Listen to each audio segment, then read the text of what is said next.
की बात हर शनिवार के इस नए अंक में सर आपका हार्दिक अभिनंदन है।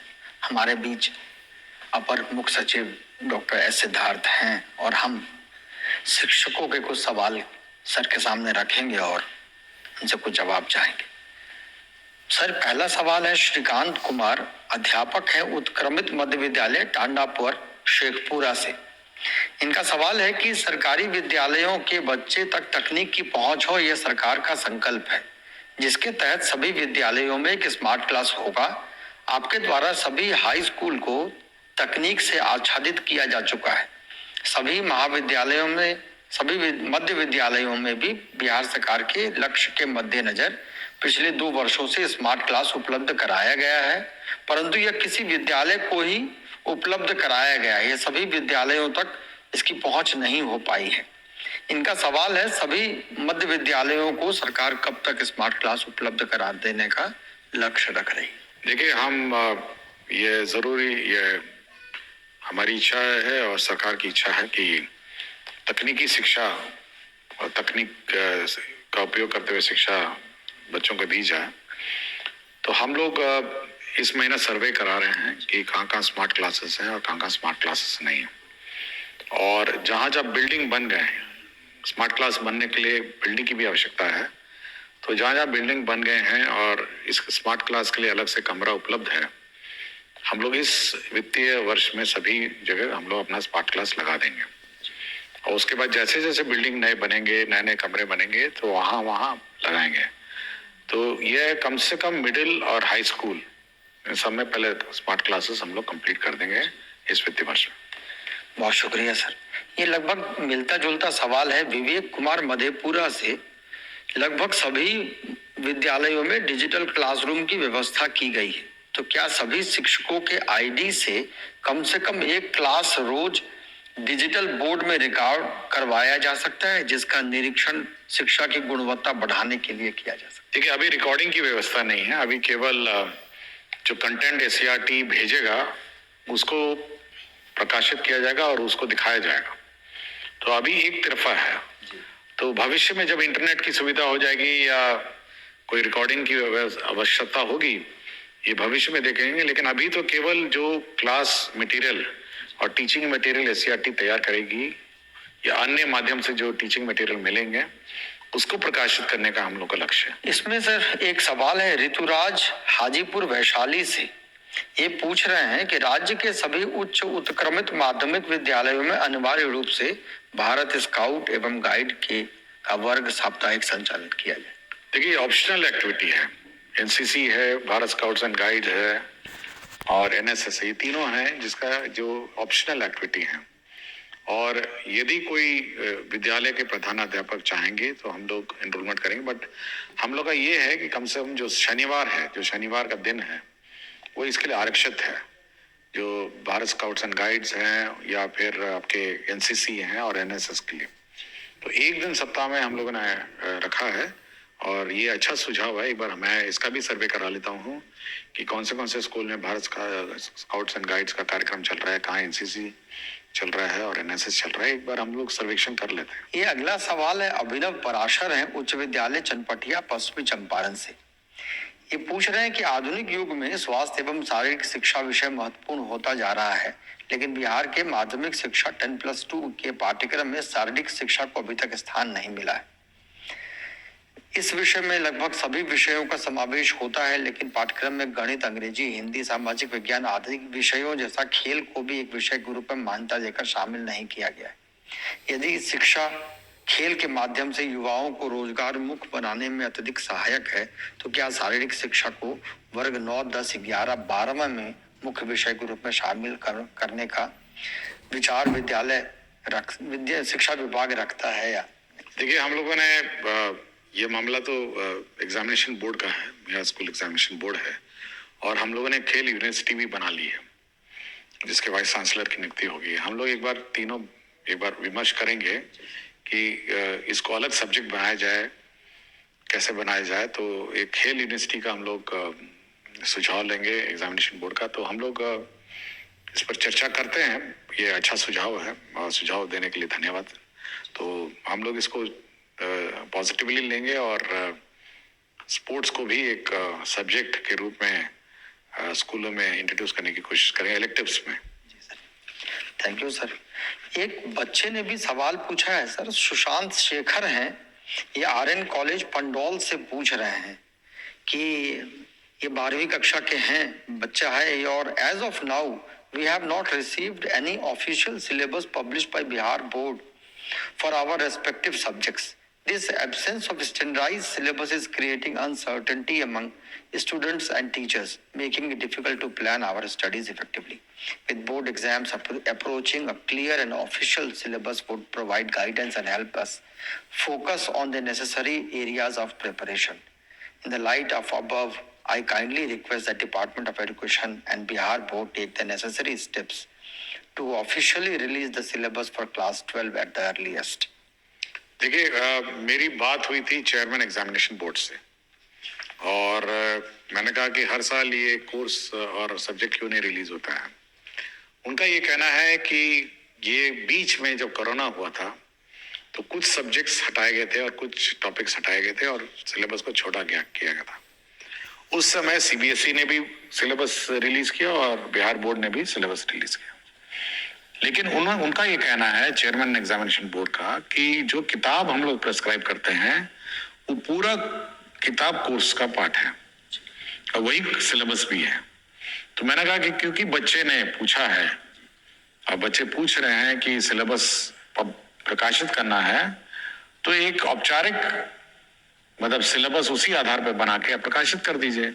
किंतु मैं इस स्टूडेंट, क्या नाम है पता है, सुशांत शेखर, मैं इनको बताना चाहता हूं कि आपको जो किताब मिली है, जो सरकार ने किताब प्रिस्क्राइब की है, वो पूरी की पूरी किताब आपका सिलेबस में है।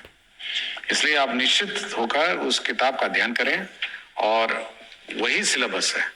सिलेबस उसके अलग और कोई भिन्न नहीं है, लेकिन क्योंकि आपने मांगा है तो हम लोग एक औपचारिक सिलेबस रिलीज करा देंगे।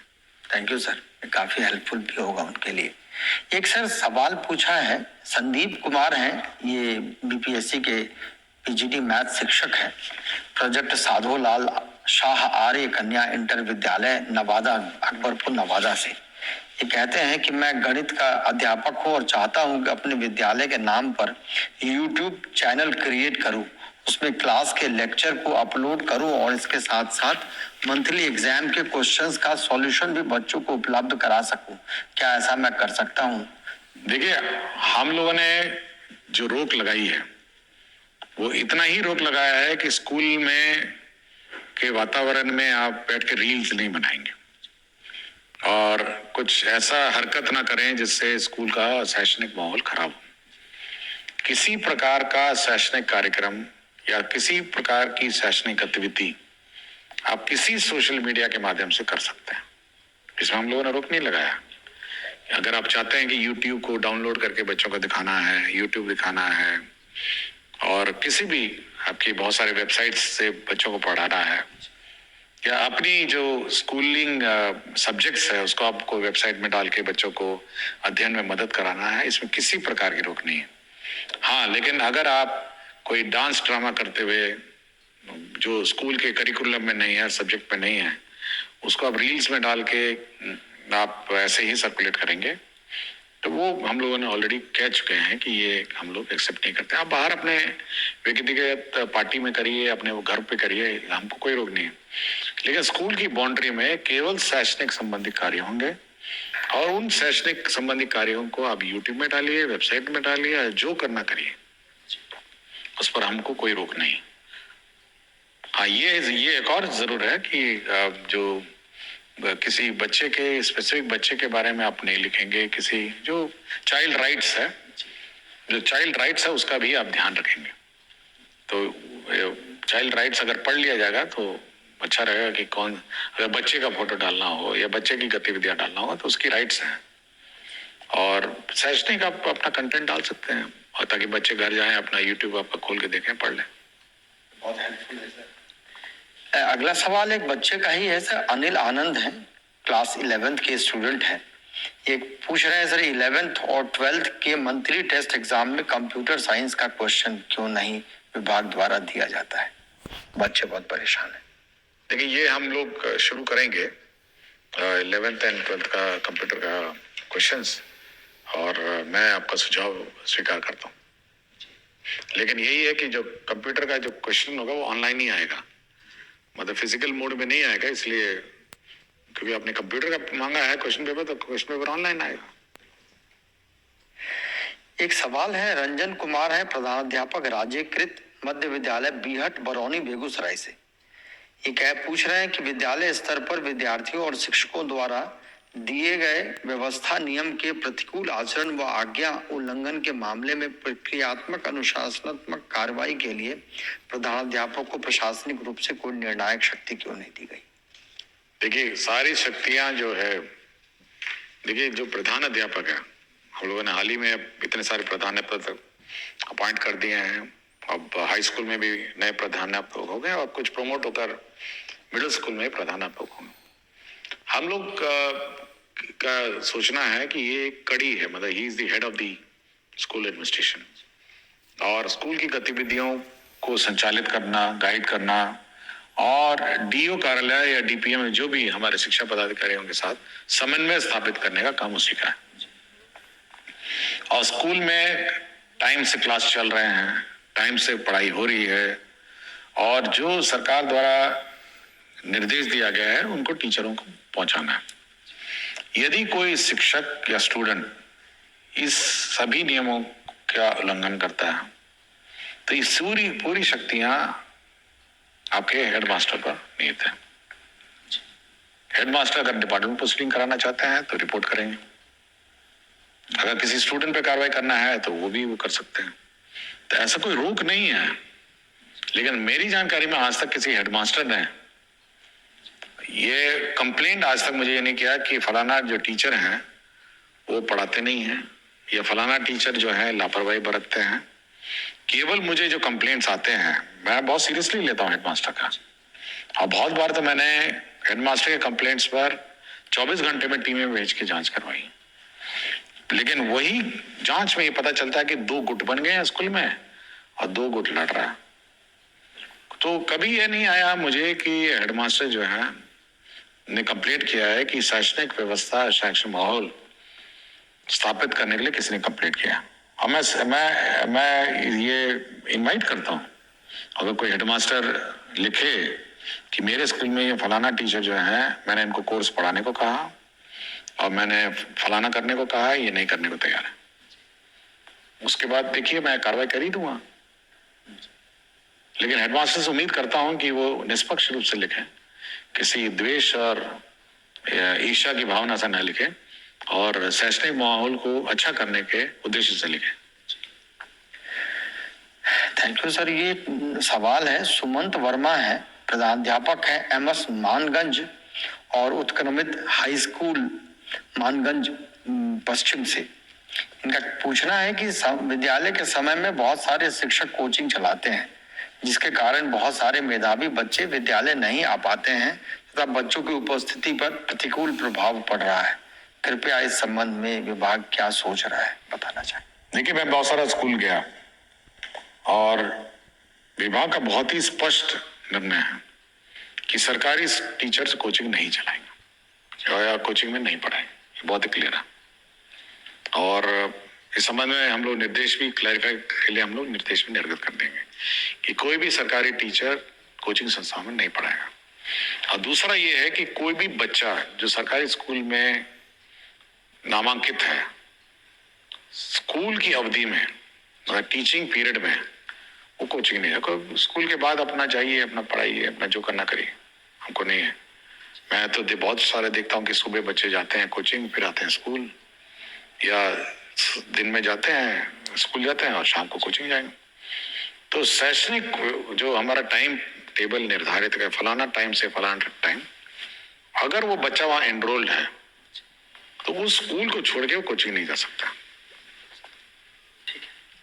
और स्कूल के बाद वो कोचिंग जाए, स्वतंत्र है वो। और लेकिन जो सरकारी टीचर है वो कोचिंग नहीं पढ़ा सकता, वो तो प्रतिबंधित ऐसे ही है। प्राइवेट अपना रहे, टीचर है, अपना पढ़ाएंगे। सरकारी टीचर का काम है कि जो स्कूल संचालित हो रहा है उसमें वो पढ़ाएगा, और उसमें बच्चों का गाइड करें। बहुत बहुत